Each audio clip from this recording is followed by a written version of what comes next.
अस्सलाम वालेकुम, मैं हूं शजय न्याजी। सुन राउंड अप में आपको खुशामदीद। नाजरीन, मशरक़ वुस्ता इस वक्त सिर्फ जंग का मैदान नहीं बल्कि एक तेजी से बदलते हुए इलाकाई सिक्योरिटी निज़ाम की तश्कील का मंजर भी पेश कर रहा है। ईरान और अमेरिका के दरमियान जारी जंग, अबनाए हुर्मुज़ पर बढ़ता हुआ दबाव, सऊदी अरब और यमन के दरमियान कशीदगी और गजा में जारी बहरान के साथ साथ पाकिस्तान, सऊदी अरब और तुर्किया का मक्का मुकरमा में होने वाला दिफाई मुआहिदा इस पूरे मंजरनामे में एक गैर मामूली पेशरफ्त के तौर पर सामने आया है। पाकिस्तान, सऊदी अरब और तुर्किया के दरमियान तय पाने वाले इस दिफाई मुआहिदे को महज 3 मुल्कों के दरमियान दिफाई ताउन कहना शायद उसकी अहमियत को महदूद कर दे। तुर्क वजीर खारजा हाकान फेदान के मुताबिक इस मुआहिदे का बाहमी दिफाई तस्वुर अमली और टेक्निकल एतबार से नेटो के आर्टिकल 5 से मुमासलत रखता है, यानी तीनों में से किसी एक पर हमला सब पर हमला तस्वर होगा। तुर्किया ने यह भी इशारा दिया है कि मिस्र टेक्निकल मामला तय होने के बाद उसका चौथा शराकतदार बन सकता है। इस तरह देखा जाए तो मक्का का ये मुआहिदा सिर्फ मौजूदा सिक्योरिटी सूरत हाल का रद्द-ए-अमल नहीं बल्कि पाकिस्तान, सऊदी अरब और तुर्किया के दरमियान दिफाई ताउन को एक मुस्तकिल और मुनज़्ज़म शक्ल देने की कोशिश भी है। अहम बात यह भी है कि पाकिस्तानी वजीर खारजा इसहाक डार के मुताबिक ये मुआहिदा किसी और मुल्क के खिलाफ नहीं, इस पेशरफ्त पर तेहरान का रद्द-ए-अमल भी अहम है। ईरानी वजारत खारजा के तर्जुमान इस्माइल बकाई ने कहा है कि पाकिस्तान, सऊदी अरब और तुर्किया के दिफाई मुआहिदे से ईरान को कोई खतरा नहीं। उनके मुताबिक खित्ते के ममालिक गुज़श्ता चंद बरस के तजर्बात से ये समझ चुके हैं कि अपनी सलामती के लिए बैरूनी ताकतों पर मुकम्मल इन्हिसार काबिल एतमाद रास्ता नहीं, इसीलिए इलाकाई ममालिक अपनी सिक्योरिटी के लिए नए इंतजामात की तरफ बढ़ रहे हैं। इस पाकिस्तान की तरफ से भी इस नई सूरत हाल के साथ सफारती राब्ते जारी हैं। नायब वज़ीर आज़म और वज़ीर खारजा इसहाक डार का कवैती वज़ीर खारजा से टेलीफोनिक राब्ता हुआ, जिसमें मक्का दिफाई मुआहिदे के साथ खित्ते की मजमूई सूरत हाल, बैतुल मुक़द्दस, पाक कुवैत ताल्लुकात, सरमायाकारी और बाहमी ताउन पर बातचीत हुई, जबकि दोनों जानिब से करीबी राब्ता बरकरार रखने पर इत्तफाक किया गया। ये पेशरफ्त ऐसे वक्त में हो रही है जब ईरान और अमेरिका के दरमियान जंग अपने 5वें माह में दाखिल हो चुकी है, लेकिन जंग के साथ सफारतकारी के इम्कानात भी मुकम्मल तौर पर खत्म नहीं हुए। अमरीकी सदर डोनाल्ड ट्रंप ने ईरान के साथ महदूद पैमाने पर मुज़ाकरात जारी रहने का इंदिया दिया है और कहा है कि फिलहाल अमरीका मामले को जारहाना अंदाज में आगे नहीं बढ़ा रहा। दूसरी तरफ ईरानी सदर मसूद पिज़ेश्कियान ने मौजूदा वक्त को मुज़ाकरात के लिए बेहतरीन करार देते हुए कहा है कि अमरीका मुज़ाकरात की तरफ आना और ईरानी सफारतकारी की कामयाबी है। ताहम तेहरान ने वाज़ेह किया है कि अमरीका के हवाले से इसकी बुनियादी पॉलिसी में कोई तब्दीली नहीं आई। इस पूरी कशीदगी में सबसे हसास मामला अबनाए हुर्मुज़ का है। ईरान ने अबनाए हुर्मुज़ खोलने के लिए अमरीका के सामने सख्त 6 शराइत रखी हैं। तेहरान का मुतालबा है कि अमरीका का मुस्तकबिल में ईरान को धमकियां ना दे, ईरान और उसके इलाकाई इत्तेहादियों के खिलाफ जंग खत्म करे, बहरी नाकाबंदी उठाए, खत्ते से अमरीकी फौज वापस बुलाए, गुज़श्ता जंगों के नुकसानात का मुआवजा दे, पाबंदियां खत्म करे और बैरूने मुल्क मुंजमद ईरानी असासे वापस करे। दूसरी तरफ अमरीकी नायब सदर जेडी वेंस का कहना है कि ईरान ने अपने हुर्मुज़ से गुजरने वाले बहरी जहाज़ों पर टोल या फीस आयद ना करने की यकीन दहानी कराई है, लेकिन इसके बावजूद हुर्मुज़ के मुस्तकबिल पर इख्तलाफात बरकरार हैं और ये आबी गुजरगाह आलमी तवानाई और तजारत के लिए मुसलसल गैर यकीनी का मरकज़ बनी हुई है। अमरीकी सेंट्रल कमांड ने दावा किया कि ईरान के खिलाफ बहरी नाकाबंदी के दौरान 55 तजारती जहाज़ों का रुख तब्दील कराया गया, 2 जहाज़ों को नाकारा बनाया गया और दीगर बहरी जहाज़ों पर सवार होकर कार्रवाई की गई। वाशिंगटन की तरफ से ईरान पर इक्तिसादी दबाव भी जारी है। अक़वाम मुत्तहिदा में अमरीकी सफ़ीर माइक वॉल्टर्स का कहना है कि ईरान को फौजी दबाव से ज़्यादा अमरीकी पाबंदियों और माशी दबाव की फ़िक्र है और ईरानी नुमाइंदे मुज़ाकरात में नकद रकम और मुंजमद असासों तक रसाई का मुतालबा कर रहे हैं। इसके बावजूद अमरीकी फैसला साजी के अंदर जंग को मज़ीद बढ़ाने के नताइज पर तशवीश की इतलात भी सामने आ रही है। अमरीकी आला फौजी क़यादत ईरान के साथ जंग को मजीद आगे ले जाने के बजाय इससे निकलने का रास्ता तलाश करने की ज़रूरत पर जोर दे रही है, जबकि अमरीकी सियासी हलकों में ईरान के खिलाफ मजीद सख्त इक़दामात की हमायत भी मौजूद है। इसी कशीदा माहौल में अबनाए हुर्मुज़ में एक ऑयल टैंकर को मुबैना मिसाइल हमले का निशाना बनाए जाने और उसमें आग लगने की इतलात भी सामने आई हैं। ताहम इस वाक़े की ताहाल किसी मोतबर सरकारी अदारे या बड़े आलमी खबर रसा अदारे ने तस्दीक नहीं की, इसलिए इसे फिलहाल गैर मुसद्दिका दावे के तौर पर ही देखा जा रहा है। उधर सऊदी अरब के महाज पर भी सूरत हाल मामूल पर नहीं आ रही। हौसियों के जाजान में सऊदी आरामको रिफाइनरी पर ड्रोन हमलों का दावा किया गया है, जबकि सऊदी हुकाम ने रिफाइनरी में आग लगने की तस्दीक की और बताया कि आग पर काबू पा लिया गया है और कोई जानी नुकसान नहीं हुआ। यमन के अल मखा के इलाके में भी मिसाइल और ड्रोन हमलों की इतलात सामने आई हैं, जिनमें बंदरगाह, शहरी तंसीबात और फौजी ठिकानों को नुकसान पहुंचाने के साथ मुतअद्दिद हलाकतों और जख्मियों की इतलात है। अमेरिका ने इस सूरत हाल में यमनी हुकूमत के साथ ताउन जारी रखने का ऐलान किया है, बिलखसूस बहरी सलामती और दहशतगर्दी के खिलाफ इक़दामात में। इस तरह बहरिया अहमर, खलीज अदन और अबनाए हुर्मुज़ तीनों अहम समुद्री रास्ते एक ही वसी इलाकाई कशमकश से जुड़ते दिखाई दे रहे हैं। और इस पूरे बहरान का एक और बड़ा महाज गजा है, जहां अमरीकी सदर डोनाल्ड ट्रंप के 15 नुकाती अमन मंसूबे पर भी इख्तलाफात बरकरार हैं। इसराइली वज़ीर आज़म नेतन्याहू ने गजा मुआहिदा मुस्तरद करते हुए कहा है कि इसराइली फौज गजा से उस वक्त तक वापस नहीं जाएगी जब तक हमास को मुकम्मल तौर पर गैर मुसल्ला ना किया जाए, जबकि हमास ने मंसूबे पर संजीदगी से अमल दरामद के लिए अपनी आमादगी जाहिर की है। नाज़रीन, तमाम बड़ी पेशरफ्तों को एक साथ देखा जाए तो तस्वीर वाज़ेह होती है।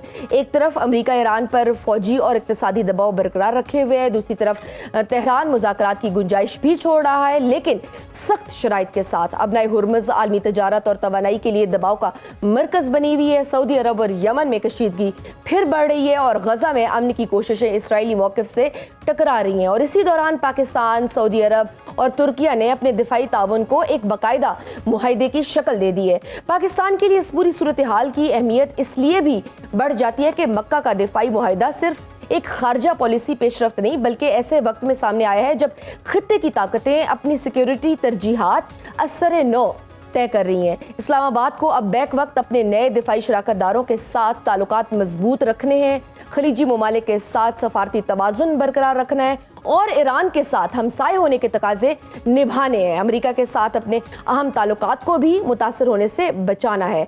आने वाले दिनों में असल अहमियत इस बात की होगी कि मक्का का ये दिफाई ताउन अमली तौर पर किस हद तक आगे बढ़ता है और ईरान और अमेरिका के दरमियान मुज़ाकरात खात्मे की तरफ जाते हैं या मजीद कशीदगी की तरफ। और अबनाए हुर्मुज़ से लेकर बहरिया अहमर तक जारी बहरान खित्ते की सियासत और आलमी मईशत को किस नई सिमत में ले जाता है, इस सब पर बात करेंगे। हमारे साथ मौजूद है साबिक सफ़ीर मंसूर अहमद खान साहब। आपको वेलकम करती हूँ सुनो राउंड अप में। मंसूर साहब, पाकिस्तान, सऊदी अरब और तुर्किया के दरमियान मक्का मुकरमा में होने वाला दिफाई मुआहिदा एक ऐसे वक्त में सामने आया है जब मशरक़ वुस्ता में अमेरिका की सिक्योरिटी पॉलिसी और उसकी जमानतों पर खुद खित्ते के अंदर सवालात उठ रहे हैं। आपके नज़दीक इस मुआहिदे को तीन ममालिक के बाहमी दिफाई ताउन से आगे एक बड़ी इलाकाई सफारती तब्दीली के तौर पर देखना कितना दुरुस्त होगा? जी, बहुत शुक्रिया मुझे मदऊ करने का। देखिए, ये एक बहुत ही अहम मुआहिदा है क्योंकि पाकिस्तान, सऊदी अरब और तुर्की तीन खित्ते के बहुत अहम ममालिक हैं। अगर पाकिस्तान को देख लें, बहुत बड़ी पाकिस्तान की पॉपुलेशन है, बहुत पाकिस्तान की एक मिलिट्री पावर है, पाकिस्तान एक न्यूक्लियर पावर है। फिर अगर आप सऊदी अरेबिया को देखें, वो मिडल ईस्ट की सबसे बड़ी पावर है और उनकी भी एक फौजी कुव्वत है और उनका एक रीजन में मुकाम है। और इसके अलावा तुर्की जो है, तुर्की जिसके बॉर्डर्स यूरोप के साथ मिलते हैं, वो नेटो की भी सबसे बड़ी लार्जेस्ट पावर है। तो इन तीनों का इकट्ठे आना, ये उन चैलेंजेस को का मुकाबला करने के लिए बहुत ज़रूरी है जो इस खित्ते को दरपेश हैं, जिनका आपने जिक्र भी किया कि यूनाइटेड स्टेट्स जो है, अमेरिका की जो पावर है, जो जिस तरह से वो उसको चैलेंजेस दरपेश हुए हैं जब वो खलीजी ममालिक को सिक्योरिटी प्रोवाइड करने में उनकी बेसिस नाकाम रही हैं और वहाँ पे अब उनकी बेसिस उस तरह से ऑपरेट नहीं कर पा रही। तो एक नए रीजनल आर्किटेक्चर, सिक्योरिटी आर्किटेक्चर की ज़रूरत को महसूस किया गया है और ये नया सिक्योरिटी आर्किटेक्चर जो है, ये आगे चल के इन गैप्स को पूरा करेगा जो अरब ममालिक पेश कर रहे हैं को दरपेश है, या यूएस और ईरान के दरमियान भी जो मुफाहमत के को भी आगे ले जाने में ये बड़ा सूदमंद साबित होगा। और इसमें मेरा ख्याल है कि यूनाइटेड स्टेट्स जो है वो उसकी भी सपोर्ट शामिल है, क्योंकि यूनाइटेड स्टेट्स भी समझता है कि जो मिडिल ईस्ट की जो नई सिक्योरिटी आर्किटेक्चर है वो इस किस्म का होना चाहिए जिसमें रीजनल ममालिक की शिरकत हो। और इसके साथ ही वो जो खित्ते के ममालिक हैं वो भी इसको वेलकम कर रहे हैं। और मेरा ख्याल है इसमें हम देखेंगे कि बहुत अब ज़्यादा ममालिक इसमें ज़्यादा से मतलब है कि खित्ते के काफ़ी ममालिक इसमें शामिल होना चाहेंगे आने वाले कुछ अरसे में। बिल्कुल सही। और सर, इस पूरी सूरत हाल में पाकिस्तान के लिए सफारती सतह पर ऑब्वियसली एक बहुत बड़ा चैलेंज भी होगा कि सबसे मुश्किल बैलेंसिंग एक्ट का चैलेंज होगा, क्योंकि इस्लामाबाद को सऊदी अरब और तुर्की के साथ अपनी नई स्ट्रेटेजिक पार्टनरशिप को आगे भी बढ़ाना है, फिर ईरान के साथ हमसायगी के ताल्लुकात भी बरकरार रखने, साथ ही अमेरिका के साथ अपने दरीना सफारती और माशी ताल्लुकात को भी बैलेंस रखना है। आपको लगता है ये कितना बड़ा चैलेंज होगा और किसी ऑब्वियसली सबसे बचना एक बहुत बड़ी आजमाइश होगी? देखिए, ये चैलेंज तो बड़ा होगा, लेकिन इसमें अपॉर्चुनिटी भी है, क्योंकि पाकिस्तान बड़ी कामयाबी से बैलेंस करता रहा है अपने रिलेशंस जो है यूनाइटेड स्टेट्स के साथ या चाइना के साथ या ईरान के साथ इस खित्ते में। और इसी तरह सऊदी अरब भी है जो है वो बहुत गुज़िश्ता कुछ अरसे में, कई सालों में बहुत ज़्यादा बैलेंस कर रहा है अपने आप को अपने अमेरिका से ताल्लुकात और फिर अपने ईरान के साथ इक्वेशन। ईरान के साथ जो ये यूएस की जंग हुई उसमें भी सऊदी अरेबिया ने कहीं एग्रेशन का मुजाहरा नहीं किया ईरान के साथ। फिर तुर्की भी एक ऐसा बैलेंसिंग रोल प्ले कर रहा है जहाँ तुर्की इजराइल को रिकॉग्नाइज भी करता है, उनके साथ ताल्लुकात भी हैं, लेकिन वो साथ ही मुस्लिम उम्मा के साथ खड़ा होता है, मुस्लिम दुनिया के साथ खड़ा होता है। तो मेरा ख्याल है ये उस लिहाज से तीनों एक लाइक माइंडेड पावर्स हैं। इससे जो खतरा जो उभरता है मेरा ख्याल वो ईरान के लिए या अमेरिका के लिए के साथ बैलेंसिंग से ज्यादा इससे जो मुल्क परेशान है, मेरा ख्याल है दो ममालिक बहुत परेशान होंगे इस अलायंस से। एक है इजराइल जो कि जिसका ग्रेटर इजराइल का मंसूबा है मिडिल ईस्ट के लिए, और दूसरा है इंडिया जो हमारे हमसाये में जिनकी के अखंड भारत की जो पॉलिसी है जिसके तहत वो साउथ एशिया के दीगर ममालिक के खिलाफ जारियत में रहते हैं, खास तौर पे पाकिस्तान के साथ।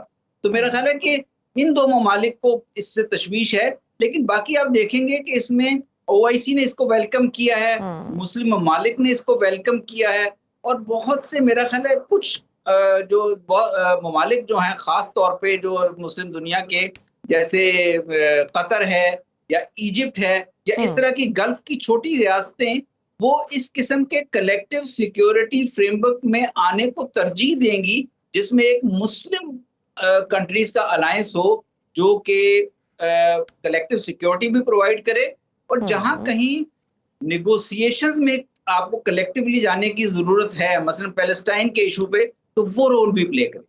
राइट। अच्छा सर, इस मुआहदे के हवाले से तुर्क वज़ीर ख़ारजा हाकान फिदान ने कहा है कि जो बाहमी दिफाई तसव्वुर इस मुआहदे को तसव्वुर किया जाएगा नेटो के आर्टिकल 5 से, लेकिन नेटो एक इंतहाई मजबूत अदारा जाती और फौजी इत्तेहाद है। तो सफारती और सियासी एतबार से आप इस कंपैरिजन को किस हद तक संजीदा समझते हैं और इस मुआहदे की असल ताकत कहाँ बनती है? देखिए, नेटो जो है ये वजूद में आया था दूसरी जंग अजीम के बाद, आज से 70 साल पहले का तकरीबन ये वाक़या है जब नेटो का वजूद आया था, और उस वक्त कलेक्टिव सिक्योरिटी से मुराद यही लिया जाता था जो उनके आर्टिकल 5 में है कि एक के अगेंस्ट एग्रेशन जो है वो अलायंस के तमाम ममालिक के अगेंस्ट एग्रेशन तस्वुर होगी। आजकल जो अब जो मौजूदा दौर में जो कलेक्टिव सिक्योरिटी का कॉन्सेप्ट है वो ये है कि आप ये जरूरी नहीं कि एक मुल्क की फौजों को दूसरे मुल्क में जाके लड़ना पड़े या वो जाएंगी लड़ने के लिए, बल्कि वो एक दूसरे की इस्तेदाद और काबिलियत में एक दूसरे का साथ देंगी। अगर पाकिस्तान की कैपेसिटी है मिलिट्री हार्डवेयर प्रोड्यूस करने की, मिलिट्री सॉफ्टवेयर प्रोड्यूस करने की और उसको शेयर करने की इन ममालिक के साथ, पाकिस्तान वो करेगा। सऊदी अरेबिया की अगर कैपेसिटी है कुछ खास वेपन्स जो उसके पास वेस्टर्न टेक्नोलॉजी है उनको शेयर करने की, या उसकी इकोनॉमिक जो कैपेसिटी है, इसी तरह तुर्की की फौज की अपनी कैपेसिटीज हैं मॉडर्न वॉरफेयर में जो उन्होंने अपने खित्ते में डेवलप की हैं। तो मेरा ख्याल है ये एक इज्तमाई इस्तेदाद या कलेक्टिव कैपेबिलिटी जो है सिक्योरिटी की फील्ड में बढ़ाने के लिए है, और फिर इससे साथ ही इसका चूंकि जब आपकी सिक्योरिटी शेयर्ड हो, आपके सिक्योरिटी इंटरेस्ट शेयर्ड हो, आप कोऑपरेट कर रहे हो, तो फिर आप पॉलिटिकल नेगोशिएशंस में भी आपका वेटेज बढ़ जाता है। और मुस्लिम दुनिया और ये कंट्रीज जो चैलेंजेस फेस कर रहे हैं, जैसे पाकिस्तान एक तालिबान की इंसर्जेंसी या इस किस्म के इंडिया के साथ जो जारियत उसको पाकिस्तान के लिए सिक्योरिटी चैलेंज है, सऊदी अरेबिया के लिए हुतीज एक सिक्योरिटी चैलेंज है, या सऊदी अरेबिया के अगर के जो दूसरे जो हुर्मुज में या बाबल मंदब में जो उनको चैलेंजेस पेश आते हैं, या इसी तरह तुर्की को कुर्द्स की तरफ से एक चैलेंज दरपेश है, तो इन मामलात में ये ममालिक एक दूसरे की हेल्प भी कर सकेंगे और एक दूसरे की कॉज को डिप्लोमेटिकली और पॉलिटिकली भी इंटरनेशनल प्लेटफॉर्म्स पे परसू कर सकेंगे। नाज़रीन, वक्त से छोटी सी ब्रेक का देखते रहिए Suno round up. Welcome back to Suno round up. Sir, इसमें हमने देखा ईरान का बड़ा इंटरेस्टिंग रिस्पॉन्स था। ईरान ने इस मुआहदे पर फौरी तौर पर कोई जारहाना रद्द-ए-अमल देने के बजाय कहा है कि इससे पाकिस्तान, सऊदी अरब और तुर्किया के इस दिफाई बंदोबस्त से कोई खतरा नहीं है, बल्कि ईरान ने तो इसे अमेरिकी सिक्योरिटी गारंटी की नाकामी के तनाजुर में देखा है। क्या तेहरान का ये मोहतात रद्द-ए-अमल मुस्तकबिल में किसी इलाकाई अंडरस्टैंडिंग के लिए गुंजाइश पैदा करता है? मेरा ख्याल है कि तेहरान का या ईरान का जो रद्द-ए-अमल है वो न सिर्फ मुहतात है बल्कि बहुत ज्यादा बैलेंस्ड है, बहुत ज्यादा हकीकी रियलिस्टिक है। क्योंकि अगर वो जो अभी तक जो सिक्योरिटी सिस्टम गल्फ स्टेट्स को प्रोटेक्ट कर रहा था या गल्फ को प्रोटेक्ट कर रहा था, वो अमरीकी बेसिस का सिस्टम था। अब वो अमरीकी बेसिस का सिस्टम हमने देखा है कि वो टेनेबल नहीं रहा। तो अगर आहिस्ता आहिस्ता इस तरह के इत्तेहाद की मदद से अमरीकी बेसिस यहाँ से निकल जाती हैं अगले चंद सालों में, और एक लोकल पावर्स का एक सिक्योरिटी अलायंस या डिफेंस अलायंस है, तो वो मुस्लिम ममालिक का डिफेंस अलायंस है। ईरान को इन मुस्लिम ममालिक के साथ, चाहे वो पाकिस्तान हो, चाहे वो सऊदी अरब हो या वो तुर्की हो, इनके साथ नेगोशिएट करने में रिलेटिवली आसानी फील होगी रादर देन जो वो अमेरिका या फिर दूसरी सूरत में कभी इजराइल के साथ दिबरद आजमा होता है। तो मेरा ख्याल है कि ईरान का बहुत ही प्रैग्मेटिक जिसे कहते हैं रद्द-ए-अमल है, और मेरा तो ख्याल है कि ईरान को इस पे कोई तशवीश नहीं है, बल्कि ईरान इस डेवलपमेंट से खुश होगा। राइट। और सर, अगर तुर्किया की ख्वाहिश के मुताबिक मिस्र भी इस दिफाई शराकतदारी का हिस्सा बन जाता है, तो फिर इस इत्तेहाद का दायरा खलीज से निकलकर बहरिया अहमर, फिर मशरकी बहरिया रोम और शुमाली अफ्रीका तक फैल सकता है। आपके ख्याल में इस तौसी के बाद खित्ते की सफारती सफबंदी में सबसे बड़ी तब्दीली क्या आएगी? देखिए, सबसे जो अहम, अगर इजिप्ट ज्वाइन कर लेता है या कतर भी इसको ज्वाइन कर लेता है, तो आप देखें फिर इस इत्तेहाद की ज्योग्राफिक आउटरीच भी बढ़ जाती है। इजिप्ट के तो बॉर्डर्स जो हैं वो न सिर्फ यूरोप के साथ और मेडिटेरेनियन और दूसरे समुद्रों में मिलते हैं, बल्कि इजिप्ट का बॉर्डर इजराइल के साथ भी मिलता है।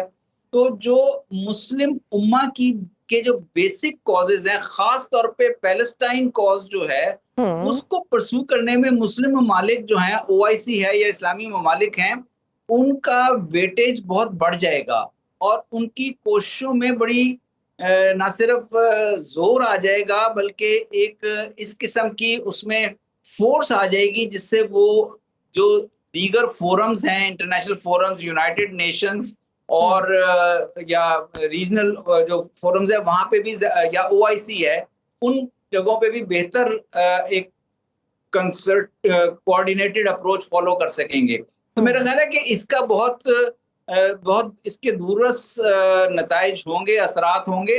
सिर्फ ये है कि अभी देखना है, अभी तो ये वजूद में आया है, अभी तो चंद दिन हुए हैं, इसको एक हफ्ता भी नहीं हुआ, तो इसकी डेवलपमेंट्स अब देखना पड़ेगा कि किस डायरेक्शन में आगे जाती हैं। बिल्कुल सही। और यूएस ईरान कॉन्फ्लिक्ट जो है ये अभी जो चल रहा है, इसकी सेटलमेंट किस तरह होती है। सर, उसकी सेटलमेंट की अगर हम बात देखें तो वो तो अब हम देख रहे हैं कि इनके दरमियान जो ये कॉन्फ्लिक्ट 5 माह तक जारी है, 5 माह हो गए हैं इस चीज़ को। दूसरी तरफ हम देख रहे हैं कि सदर ट्रंप महदूद मुज़ाकरात की बात कर रहे हैं और ईरानी सदर मसूद पेज़ेश्कियान भी मौजूदा वक्त को मुज़ाकरात के लिए मौजू करार दे रहे हैं।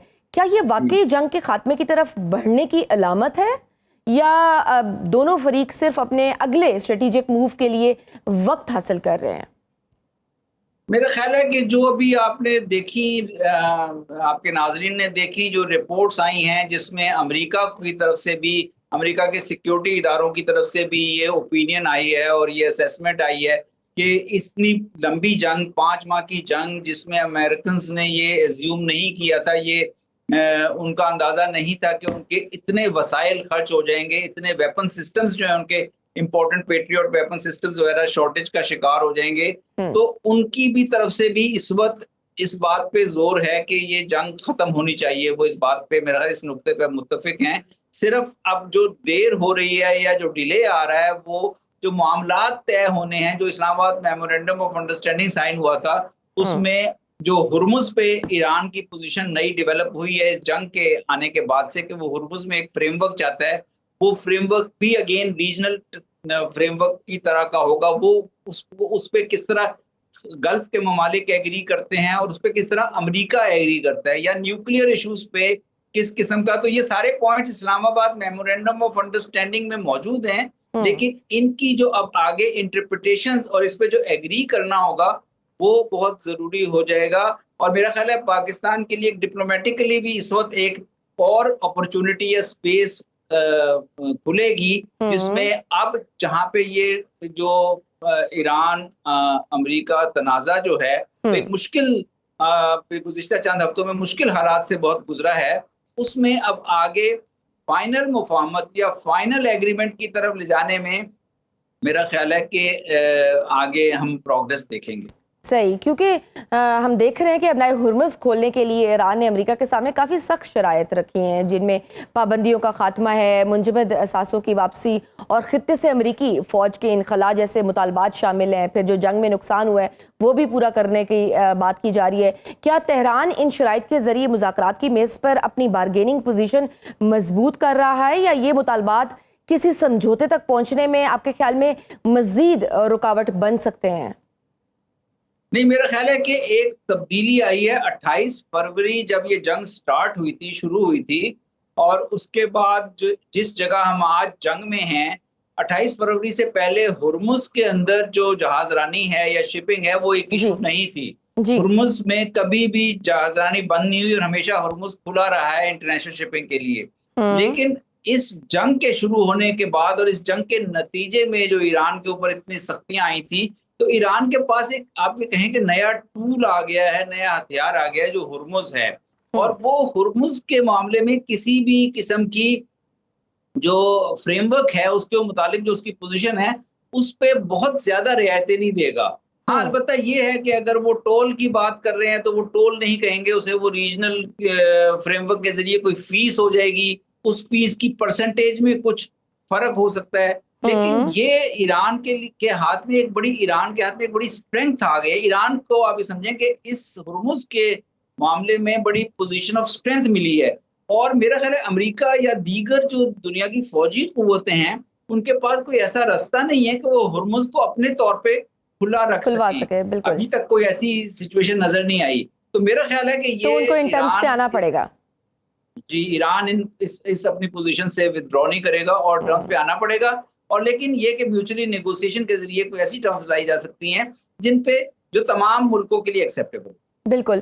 सर, लास्ट क्वेश्चन, गजा की भी बात करते हैं। गजा में जंग बंदी के लिए अमेरिकी सदर ट्रंप के 15 नुकाती मंसूबे के बावजूद हम देख रहे हैं कि इस्राईली वज़ीर-ए-आज़म नेतन्याहू का फौजें वापस बुलाने से इनकार और फिर हमास की मंसूबे पर अमल दरामद की आमादगी एक वाज़ेह तज़ाद दिखाई दे रहा है। ऐसे में आपके ख्याल में अमेरिका वाकई इसराइल पर इतना सफारती दबाव डाल सकता है या उसकी गारंटी ले सकता है कि ये मंसूबा अमली शक्ल इख्तियार करे, या वॉशिंगटन की अपनी ही पॉलिसी की हदूद गजा में किसी भी पायदार सियासी हल की राह में सबसे बड़ी रुकावट बन रही है? देखिए, बोर्ड ऑफ पीस का जो इजराइल और पैलेस्टाइन के दरमियान पीस लाने का या गजा में जो पीस लाने का मंसूबा था वो बहुत ही कुलीदी हैसियत रखता था प्रेसिडेंट ट्रंप के प्लान के लिए, कोई इम्प्लीमेंटेशन के लिए। और प्रेसिडेंट ट्रंप ने जो अपने बोर्ड जो पीस प्लान में जो प्रोविजंस दी थी, जो उस पे मेरा ख्याल हमास ने भी अपनी रजामंदी जाहिर कर दी, उन्होंने भी डिसआर्मामेंट के लिए भी वो एग्री कर गए। लेकिन प्राइमरी शर्त ये थी कि इजरायली फौजें यहाँ से निकलेंगी। अब इजराइल को के लिए ये सिचुएशन जो है, इजराइल हमेशा गोल पोस्ट शिफ्ट करता रहता है और वो हमेशा इस किस्म की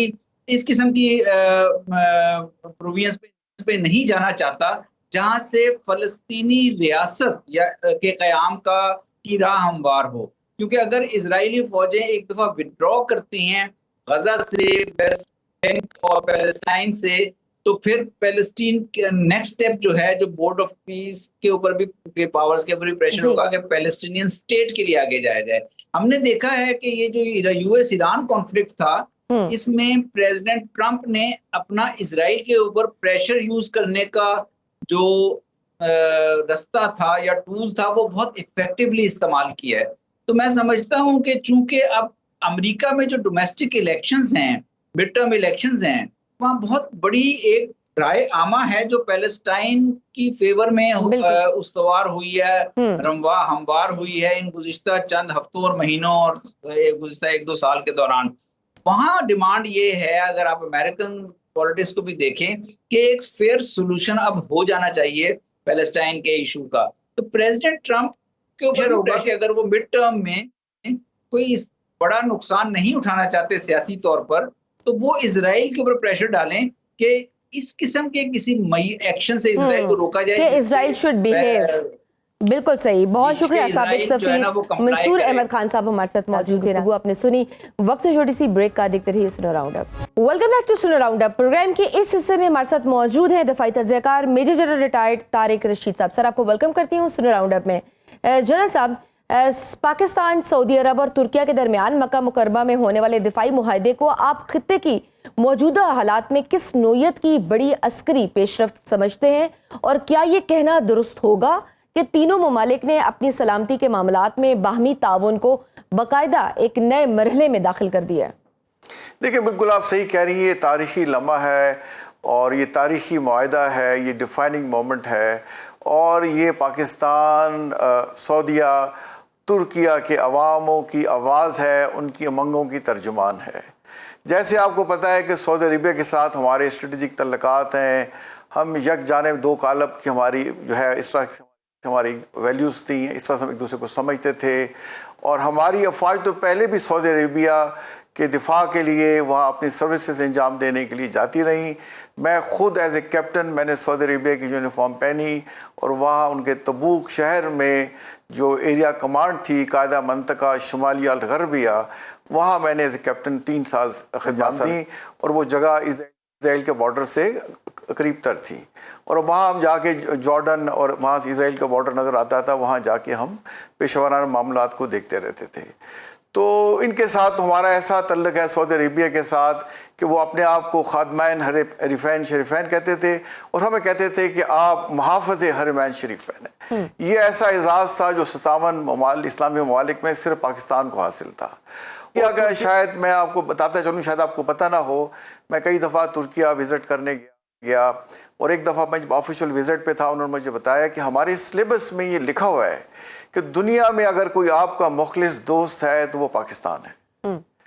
اور ہم نے ان کی خلافت موومنٹ میں 1919 سے لے کے جو 2024 تک تھی، 1924 تک تھی، اس میں ہمارے یہاں کی خواتین نے اپنے زیورات تک بیچ کے ان کے لیے ان کے حوالے کیے، انہیں پیش کیے۔ اس لیے آپ کو پتہ ہے جب سیلاب پاکستان میں آیا تھا تو ترکیہ کے وزیر اعظم صاحب آئے تھے، اور ان کی بیگم نے اپنا ہار اتار کے پاکستان کے غریب عوام کو پیش کیا تھا۔ تو یہ دیکھیں، دلوں کے رشتے ہیں، یہ روحانی رشتے ہیں، اور یہ بالکل ایک جو ہے وہ ایک، میں کہوں گا کہ ایک قدرتی اتحاد ہے۔ یہ اتحاد ہر آنے والے دن کے ساتھ مضبوط ہوگا، اور تینوں کی جو سٹرینتھ ہے، جیسے پاکستان کی ملٹری سٹرینتھ ہے اور سعودی عربیہ کی اکنامک سٹرینتھ ہے، سب سے بڑا مڈل ایسٹ کا ملک ہے، دنیا میں ایک لیڈنگ جو ہے وہ تیل کی پیداوار والا ملک ہے، سونے کی دولت سے مالا مال ہے، اور ترکیہ جو ہے اس پر نیٹو ٹیکنالوجی ہے۔ 57 اسلامی ممالک میں سب سے زیادہ ایڈوانس، سب سے زیادہ ترقی یافتہ ملک ترکیہ ہے۔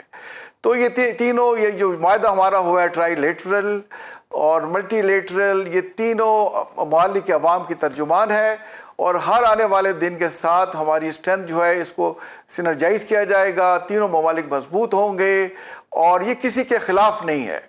لیکن اگر کسی نے بھی کسی ایک کے خلاف بھی جارحیت کی کوشش کی تو وہ تینوں کے خلاف جارحیت تصور کی جائے گی۔ بالکل، یہ پاکستان، ترکیہ اور سعودی عربیہ کے دشمن کو ایک واضح پیغام دے دیا گیا ہے۔ اور سر، اگر مصر بھی اس دفاعی شراکت داری میں شامل ہو جاتا ہے تو پھر پاکستان، سعودی عرب، ترکیہ اور مصر کی جغرافیائی پوزیشنز ایک ایسے دفاعی دائرے کو جنم دے سکتی ہیں جو بحیرہ احمر سے खलीज और फिर बहरिया रोम तक फैल जाए। अस्करी एतबार से इस मुमकिन तौसीअ से खित्ते के ताकत के तवाज़ुन पर क्या असर पड़ता है? देखिए, खिते में जो आप देख रहे हैं कि अमेरिकन के जहां बेसिस थे, वो जिस मकसद के लिए थे वो मकसद अचीव नहीं कर सके। ये बात बिल्कुल रोज़े रोशन की तरह लोगों के सामने क्रिस्टल क्लियर हो गई। कतर पे अटैक हुए, वो उनका दिफा नहीं कर सके। सऊदी अरेबिया पे हमले हुए, वो उनका दिफा नहीं कर सके। जॉर्डन पे उनके बेसिस उनका दिफा नहीं कर सके। यूएई में उनका दिफा नहीं कर सके। कुवैत में नहीं कर सके दिफा।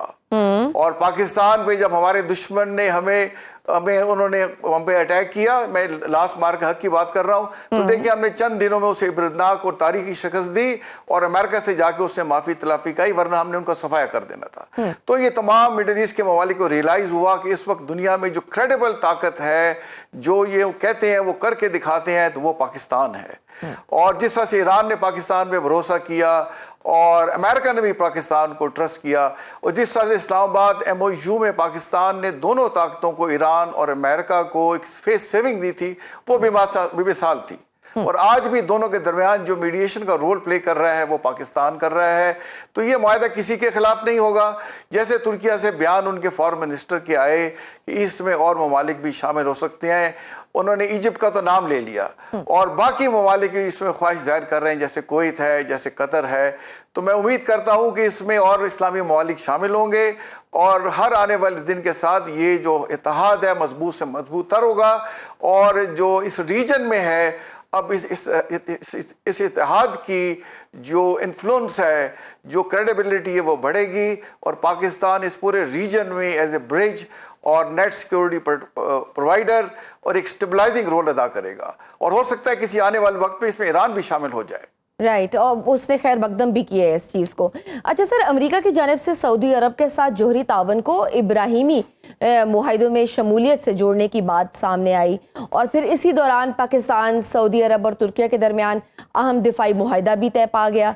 क्या इन दोनों डेवलपमेंट्स को एक ही बदलते हुए इलाकाई मंजरनामे के तनाजुर में देखना मुनासिब होगा? और क्या ये मुआहदा सऊदी अरब की अपनी इलाकाई दिफाई तरजीहात की अक्कासी करता है? देखिए, इसलिए तो सऊदी अरेबिया ने पाकिस्तान का देखें स्ट्रेटेजिक म्यूचुअल डिफेंस एग्रीमेंट, वो तो एग्जिस्ट करता ही है, बट उसने उसके अलावा एक और एग्रीमेंट भी कर लिया जिसमें तुर्किया भी अब शामिल हो गया है जी। तो जैसे इसकी पहली क्लॉज यही है कि भी हमला, तीनों पे हमला तस्वर किया जाएगा और इसमें कलेक्टिव सिक्योरिटी, कलेक्टिव डेटरेंस की बात की गई है। और जहाँ से अमेरिका के देखें सऊदी अरेबिया के साथ वो इब्राहिम अकॉर्ड की जो बात कर रहे थे, देखें ये बड़ी ताकतें जो होती हैं अपनी नेशनल इंटरेस्ट को सामने रख के बात करती हैं। और ये बात अब बिल्कुल मिडिल ईस्ट के ममालिक को क्लियर हो गई है। वो उन्होंने हिस्टोरिकली देख लिया है कि अपने आप में पैरों पर खड़ा होना होगा, जैसे पाकिस्तान अपने पैरों पे खड़ा हुआ, अपने आप को सेल्फ रिलायंट नेशन बनाना होगा। जैसे पाकिस्तान एक बुलेट से लेके एक गन, एक जो है मशीन गन, रॉकेट लॉन्चर और आबदोजें और बहरी जहाज और टैंक और फाइटर जैसे JF-17 थंडर हम ब्लॉक 3 बना रहे हैं। तो हम सेल्फ रिलायंट हैं, हमें किसी पे डिपेंडेंस की ज़रूरत नहीं। और इसी सेल्फ रिलायंस से और हमारी जो लीडरशिप थी, ख़ास तौर पे फील्ड मार्शल सैयद आसिम मुनीर साहब का, उनका जज्बे ने रोल प्ले किया और हमने इंडिया को इबरतनाक शिकस्त दी। तो इंशाअल्लाह पाकिस्तान की ताकत सऊदी अरेबिया की ताकत है, और क्योंकि पाकिस्तान बाय डिफ़ॉल्ट एक न्यूक्लियर ताकत है, तो ये सऊदी अरेबिया के लिए भी और तुर्किया के लिए एक किस्म का एक इज़्ज़त की बात है कि उनके साथ इस इत्तेहाद में एक ऐसा मुल्क शामिल है जिसका ना सिर्फ कन्वेंशनल बल्कि अनकन्वेंशनल डेटरेंस भी दुनिया उसको मानती है, वो क्रेडिबल है। राइट। और सर, ये पाकिस्तान, तुर्किया और सऊदी अरब हम अगर देखें तो तीनों की अपनी अपनी नुमाया दिफाई सलाहियतें हैं। अगर इन सलाहियतों को एक दूसरे के साथ जोड़ा जाए तो आपके नज़दीक कौन से शोबे ऐसे हैं जहां ये ताउन महज रस्मी मुआहदे के बजाय हकीकी अस्करी ताकत में तब्दील हो सकता है? देखिए, हमारा जो पाकिस्तान को तो अल्लाह ताला ने देखे मादनियात की दौलत से माला माल किया गया है। ये हमारे यहाँ जो है lack of good governance, lack of uniform rule of law, lack of accountability और जो हमने अनइवन डेवलपमेंट की है उसकी वजह से हम थोड़े से पीछे रह गए हैं। अदरवाइज अगर हम गुड गवर्नेंस इंश्योर कर लें और सिर्फ बलूचिस्तान को ही अगर हम स्टेबलाइज कर लें तो पाकिस्तान को किसी भी बैरूनी इमदाद की ज़रूरत ही नहीं रहती। देखिए हमारे लोग इतने मुहिब वतन है, अब खबर आई कि जुलाई के महीने में 3.6 बिलियन डॉलर हमारे लोगों ने पाकिस्तान में भेजे हैं। देखिए हमें इसके साथ अपनी एक्सपोर्ट्स को बढ़ाना होगा, और अगर हम अपने आप में यकजहती पैदा करें और तमाम कौम जो है अपनी छोटे मोटे इख्तिलाफ भुला के पाकिस्तान को मजबूत करने में लग जाए, तो पाकिस्तान चंद सालों में दुनिया की एक बहुत बड़ी ताकत बन सकता है, और इंशाल्लाह हम बनेंगे। क्योंकि इस वक्त पाकिस्तान की जो क़यादत है, ख़ासतौर पर पाकिस्तान के फील्ड मार्शल सैयद आसिम मुनीर साहब, और वो पाकिस्तान की नेशनल इंटरेस्ट को सामने रख के बातचीत करते हैं, तो इंशाल्लाह पाकिस्तान का मुस्तक़बिल अबनाक है। अब इसमें सऊदी अरेबिया की इकनॉमिक ताकत और जो तुर्किया की है नेटो टेक्नोलॉजी, वो तमाम जो है उसको सिनर्जाइज जैसे मैंने पहले किया जाएगा, और वो मिलकर जो है दुनिया में और रीजन में एक अमन का पैगाम भी देंगे, क्योंकि जितने हम मजबूत होते हैं उतना ही वो मजबूत गारंटी होती है अमन के लिए। बिल्कुल सही सर। ईरान और अमेरिका के दरमियान जंग के बाद अब मुज़ाकरात का रास्ता दोबारा खुला है, लेकिन दोनों जानिब से दबाव भी बरकरार है। अमेरिका मौशी दबाव को अपने मौक़िफ़ की ताकत समझ रहा है, जबकि ईरान जंग के दौरान अपनी मज़ाहमत और अपनाए हुर्मुज़ को अपनी मुज़ाकराती ताकत के तौर पर इस्तेमाल कर रहा है। तो क्या इस वक्त दोनों फरीक मुज़ाकरात की मेज़ पर बराबर की पोजीशन में हैं, या किसी एक को वाज़े बरतरी हासिल है?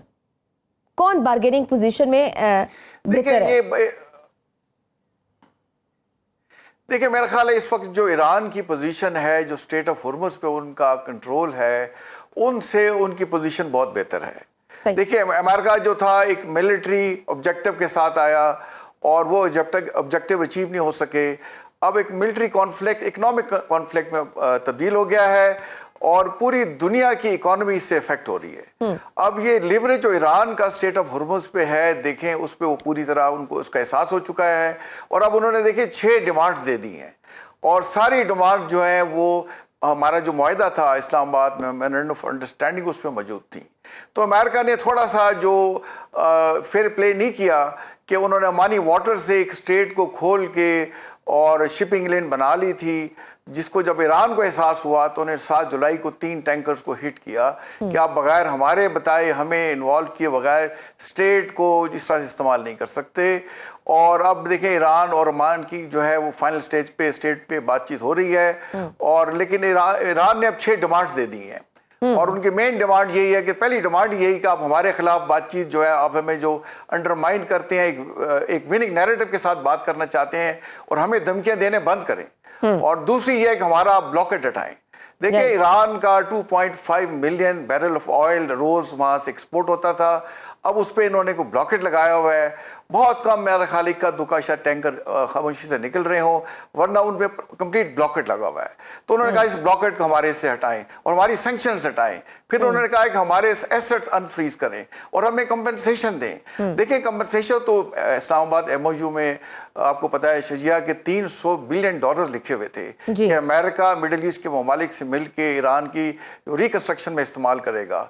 और फाइनल उनकी डिमांड यही है कि हमारे साथ बराबरी की सतह पे बात करें और अपने जो है या आपके मिलिट्री बेसिस या आपने मिलिट्री जो आपकी शिप्स वगैरह हमारे नज़दीक आपने रखे हुए हैं इन सबको वापस ले जाएं। तो ये 6 उनकी डिमांड्स हैं। मेरा ख्याल ये उनकी मैक्सिमलिस्ट पोजीशन है। और ईरान ने साथ ये भी कंडीशन लगा दी है कि अब हम बातचीत जो करेंगे वो इस्लामाबाद एमओयू के तहत करेंगे। और उसने दोबारा देखे और यहाँ तो उनके सदर ने कह सकते हैं कि ये जो डिमांड्स उन्होंने रखी हैं 6 सख्त शराइत, क्या ये हर्डल बन रही हैं, ये सख्त हैं कि कोई इनमें से एक फरीक इससे पीछे हटने को तैयार नहीं है? कहाँ एग्जैक्टली तातुल आ रहा है?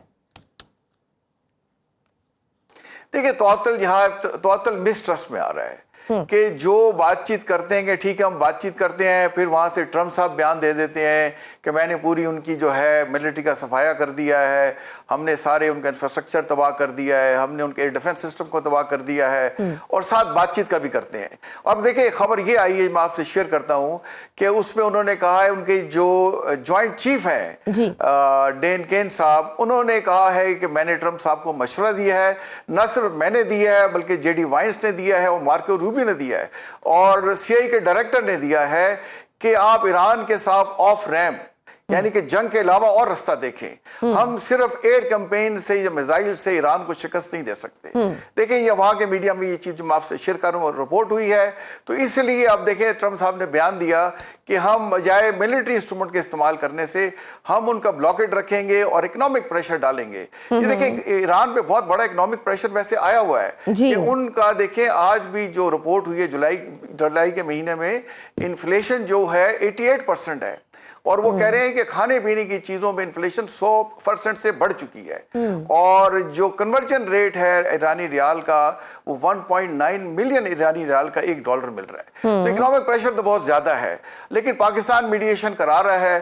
میں امید کرتا ہوں جس طرح سے پاکستان نے ایران کی قیادت کو انوائٹ کیا ہے کہ آپ پاکستان وزٹ کریں, ہم آپ کو کانفیڈنس میں لیں گے. جو پاکستان اور سعودی عربیہ اور ترکیہ کا جو ایگریمنٹ ہوا ہے اس میں بات چیت ہوگی. میں امید کرتا ہوں چند دنوں میں دنیا اچھی امن کی خبریں سنے گی, اور جس میں اسٹیٹ آف ہرمز کھلے گی, ایران پہ پابندیاں ہٹیں گی, اور ایران انشاءاللہ آنے والے دنوں میں پاکستان کے ساتھ ایک اسٹریٹجک انڈرسٹینڈنگ کے تمام محاذوں پہ کھڑا ہوگا. وی ہوپ سو سر. سر ذرا غزہ کی بھی بات کرتے ہیں کہ امریکی صدر کے 15 نکاتی غزہ امن منصوبے کے باوجود ہم دیکھ رہے ہیں کہ اسرائیلی وزیراعظم نیتن یاہو کا یہ کہنا ہے کہ اسرائیلی فوج غزہ سے اس وقت تک واپس نہیں جائے گی جب تک حماس مکمل طور پر غیر مسلح نہیں ہوتی. ایسے میں کیا آپ سمجھتے ہیں کہ نیتن یاہو کا یہ موقف امریکی منصوبے کے لیے سب سے بڑی عملی رکاوٹ بن سکتا ہے؟ اور اگر غزہ میں جنگ بندی آگے نہ بڑھ سکی تو کیا اس کے اثرات پورے خطے کی سلامتی اور ایران امریکہ کشیدگی پر بھی پڑ سکتے ہیں؟ دیکھیں ایران پہ اسرائیل نے پوری طرح سے امریکہ کو انفلوئنس کرنے کی کوشش کی, اور ایران کے صدر ٹرمپ صاحب کو یہ بیان دینا پڑا کہ نیتن یاہو کی پوری کوشش ہے کہ امریکہ اور ایران کے درمیان جنگ جاری رہے. اپنے مقصد کے لیے وہ اپنے اقتدار کو طول دینا چاہتے ہیں, اور انہوں نے کہا کہ اگر اسرائیل کے ساتھ نہ ہو, یہاں تک وہ کہہ گئے کہ اسرائیل کا تو وجود ہی نہیں رہ سکتا. تو یہ ساری جو ہے نیتن یاہو جو ہے وہ تمام اپنے اوچھے ہتھکنڈے استعمال کر چکے ہیں. ان کی انٹینشن جو ہے وہ بالکل امریکی صدر اور ان کے جو لیڈر ہیں ان پہ کلیئر ہو چکی ہے. اور جہاں تک غزہ کا تعلق ہے, دیکھیں اسرائیل اس حد تک وہاں پہ ایکسپوز ہوا کہ 41 کلومیٹر کے علاقے پہ وہ 3 سال ہونے کو ہے, وہ بالکل دیکھیں مکمل قبضہ نہیں کر سکا. ابھی بھی غزہ پیس آف بورڈ کی طرف دیکھ رہا ہے کر کے. تو میں سمجھتا ہوں کہ حماس نے بڑا کلیئرلی بتا دیا ہے کہ ہم ڈسارم ہونے کو تیار ہیں, لیکن پہلے اسرائیل وہاں سے وڈرا کرے. اسرائیل کو اپنی فورسز واپس لانی ہوں گی, اور جس طرح سے فلسطین لبریشن اتھارٹی ہے اس کو یہ کنٹرول جائے گا. دونوں اپنی اپنی جگہ پہ اڑے ہوئے ہیں, بٹ بات چیت تبھی آگے بڑھے گی کہ اسرائیل کو اپنی فورسز ہٹانی ہوں گی, ورنہ جو ہے حماس ان سے بالکل غیر مسلح نہیں ہوگی. اور حماس کی جائز بالکل ڈیمانڈز ہیں کہ آپ نے ہم پہ دیکھیں اتنے سالوں سے جاری کی ہوئی ہے, آپ نے 80% ہمارا انفراسٹرکچر تباہ کر دیا ہے. ہم ڈسارم ہونے کو تیار ہیں, اور ہم جو ٹیکنوکریٹس کی حکومت کے اندر شامل ہو جاتے ہیں, لیکن پہلے آپ یہاں سے وڈرا کریں. ہوپ فلی میرا خیال ہے بیٹر سینس پرویل, اور ٹرمپ صاحب اس پہ ایک ذرا فرم سٹانس لیں گے, اور اسرائیل کی فورسوں کو غزہ سے نکلنا ہوگا. اور سر اور امریکہ یہ گارنٹی دے سکتا ہے؟ جی بالکل. دیکھیں انہوں نے غزہ بورڈ آف پیس ہے جس کو وہ خود ہیڈ کرتے ہیں, اس میں ان کا دماد جیرڈ کشنر ہے, اس میں مارکو روبیو ہے, سٹیو ویٹکاف ہے, ٹونی بلیئر صاحب بھی اس میں ہیں. پاکستان نے بھی جب ہوا غزہ بورڈ آف پیس اس کے ساتھ ہم نے دستخط کیے ہوئے ہیں. تو جس طریقے سے یہ جو اتحاد ہوا ہے مکہ جوائنٹ ایگریمنٹ, اس نے جو ایک گریٹر اسرائیل کا خواب تھا اس کو چیک میٹ کر دیا ہے. رائٹ. اور جیسے جیسے اس میں اگر ایجپٹ بھی شامل ہو جاتا ہے, اور باقی اسلامی قطر شامل ہو جاتا ہے, اور ایک وقت میں ایران بھی شامل ہو جاتا ہے, تو اسرائیل کا جو گریٹر اسرائیل کا خواب تھا وہ خواب کا خواب رہے گا. ان کے پاس کوئی چوائس نہیں ہوگی, اور یہ فلسطین کا مسئلہ بھی انشاءاللہ اقوام متحدہ کے قراردادوں اور جس طرح پاکستان کہتا ہے اس کے مطابق حل ہوگا. ٹھیک. اچھا سر, ہم افغانستان کی بھی بات کرتے ہیں. ادھر بھی انریسٹ ہے, اور اب افغان طالبان کی جانب سے پاکستان پر افغانستان میں ہتھیار سمگل کرنے کا الزام بھی سامنے آیا, اور وہ ایسے وقت میں سامنے آیا ہے جب پاکستان واضح طور پر کلیئرٹی کے ساتھ یہ بتا رہا ہے کہ افغانستان میں امریکی اور اتحادی افواج کے چھوڑے ہوئے اربوں ڈالر مالیت کے جدید ہتھیاروں کے ساتھ سوویت دور کے بھی بڑے ذخائر موجود ہیں. کیا ان حقائق کی موجودگی میں کابل کو پہلے یہ وضاحت نہیں کرنی چاہیے کہ افغانستان میں موجود اسلحے کا اصل ذریعہ کیا ہے, بجائے اس کے کہ اس کا الزام پاکستان پر عائد کیا جائے؟ देखें, ये अफगानी तालिबान जो है हुकूमत तो कर रहे हैं, इनमें ज़्यादा पढ़े लिखे लोग नहीं हैं, मदरसों के पढ़े हुए हैं, और वहाँ गुंडागर्दी, कत्ल व गारत और इस किस्म की हरकतों से ये करके असले के जोर पे वहाँ काबिज हो गए हैं। अब आप ये बताएं कि दुनिया कह रही है कि ISKP के वहाँ सबसे बड़ा गढ़ अफगानिस्तान में है, और ये कहते हैं जी हमने स्ट्राइक की है ड्रोन से खैबर पाकिस्तान के ज़िले पे, और वहाँ ISKP के ठिकानों पे हमने हमला किया है। ये ऐसे अकल के अंधे हैं, दुनिया कोई और कुछ कह रही है, ये अकेले कुछ और कह रहे हैं। देखिए, पाकिस्तान तो इनका बड़ा लिहाज कर रहा है। अगर हम अपने से 6 गुना बड़े दुश्मन को 4 दिन में शिकस्त दे सकते हैं, ये तो किसी खेत की मूली नहीं है। पाकिस्तान अभी वो इश्तिहार इनके खिलाफ इस्तेमाल ही नहीं किए। हम एक लिमिटेड तौर पे इनके सर्जिकल स्ट्राइक करते हैं। पाकिस्तान ने अगर बड़े हथियारों का जो हमारे पास हैं, जो हमने इंडिया के खिलाफ इस्तेमाल किए, ये हमारे चंद दिन की मार हो सकते हैं। तो इन्हें चाहिए होश के नाखून लें और उन आवाज़ों पे कान धरें जो अक़वाम मुत्तहिदा की हैं, जो इनसे रूस कह रहा है, जो इनसे चीन कह रहा है, जो सेंट्रल एशियन के ममालिक कह रहे हैं। और पाकिस्तान तो सिर्फ इनसे एक डिमांड का उसने उसको कहा कि आप सिर्फ ये हमें गारंटी दे दें कि आपकी सरजमीन जो है पाकिस्तान के खिलाफ इस्तेमाल नहीं होगी। इन्होंने अफगानियों को भी बदनाम किया है। अफगानी अब ऐसी कौम के तौर पे देखें, सामने दुनिया के आए हैं कि इनसे पैसे देके जो मर्जी करवा ले। जी, पहले लोग अफगानियों को बड़ा गैरतमंद, वो तो सर इसमें कोई डाउट नहीं है कि पाकिस्तान मुसलसल ये मौक़िफ़ इख्तियार कर रहा है कि असल मसला अफगान सरजमीन पर मौजूद दहशतगर्द गिरोहों की पनाहगाहें हैं, जहां से पाकिस्तान के खिलाफ हमलों की मनसूबाबंदी और कार्रवाइयाँ की जा रही हैं। क्या अफगान तालिबान की जानिब से तवज्जो इस मसले से हटाकर पाकिस्तान पर हथियारों की स्मगलिंग का इल्ज़ाम लगाना दरअसल असल सिक्योरिटी चैलेंज से तवज्जो हटाने की कोशिश दिखाई देता है? और क्या अब काबुल को अपने वादों के मुताबिक इन गिरोहों के खिलाफ काबिल एतमाद और अमली कार्रवाई करना होगी? देखिए, इन्हें बिल्कुल कार्रवाई करनी होगी। इनसे कोई ये पूछे कि 7.3 बिलियन डॉलर्स का असला जो वहां आप छोड़ गए हैं, जो कि उसमें M2 राइफल, M16 राइफल्स हमने खुद अमेरिकन को दिखाई हैं कि देखें आपका असला हमारे ट्राइबल जो है एरिया वहां पे पकड़ा गया है। तो हमें वहां देखें अपना असला स्मगल करने की क्या जरूरत है? हम तो खुद उनके ठिकानों को निशाना बना के देखें उन्हें स्ट्राइक कर रहे हैं कि आप ये अपने वहां से ठिकाने हटाएं। तो झूठ बोलते हैं और झूठ के देखें पांव तो होते नहीं है। तो फैक्चुअल पोजीशन यही है कि अफगानिस्तान और दहशतगर्दी एक ही सिक्के के दो रुख बन चुके हैं, और इनके लीडर खुद उन्होंने नेशनल सिक्योरिटी एडवाइजर, उनके जो है होम मिनिस्टर, डिफेंस मिनिस्टर बयान दे चुके हैं कि हम पाकिस्तान के साथ हमारा ऑपरेशन जो है सिंदूर 2, इसी को उन्होंने सिंदूर 2 का नाम लिया है, जो कि इंशाल्लाह हमने इनके लिए तंदूर पहले भी बनाया था, आइंदा भी बनाएंगे। और इन्हें चाहिए देखें कि दुनिया को चाहिए कि इन्हें जो सपोर्ट इस वक्त भी दे रहे हैं फाइनेंशियल, तकरीबन 2 से 2.5 बिलियन डॉलर्स हर साल इन्हें मिल रहे हैं, वो इनकी सपोर्ट रोकनी चाहिए और इन पे कड़ी सफरी पाबंदियां लगानी चाहिए। और इन पे सबसे बड़ी कंडीशन ये लगानी चाहिए कि आप सबसे पहले इलेक्शन कराएं, जैसे आपने दोहा एग्रीमेंट में कहा था कि आप ऑल इंक्लूसिव गवर्नमेंट बनाएंगे। जब तक ये दोहा एग्रीमेंट को ऑनर नहीं करते, दुनिया को इन पे सख्त से सख्त जो है पाबंदियां लगानी चाहिए, और इन्हें बिल्कुल लिबर्टी नहीं देनी चाहिए कि इस किस्म के झूठे बयान दें और अंदर अपने जो लोगों को उन पे सख्तियां करें और ह्यूमन राइट्स की स्वेयर वायलेशन जो ये कर रहे हैं वो ना कर सके। बिल्कुल सही, बहुत शुक्रिया sir. Major general retired Tariq हमारे साथ मौजूद थे। नाजरीन, गुफ्तगू आपने सुनी। आज के पेपर में बस इतना ही, इजाजत दीजिए, अल्लाह हाफिज़।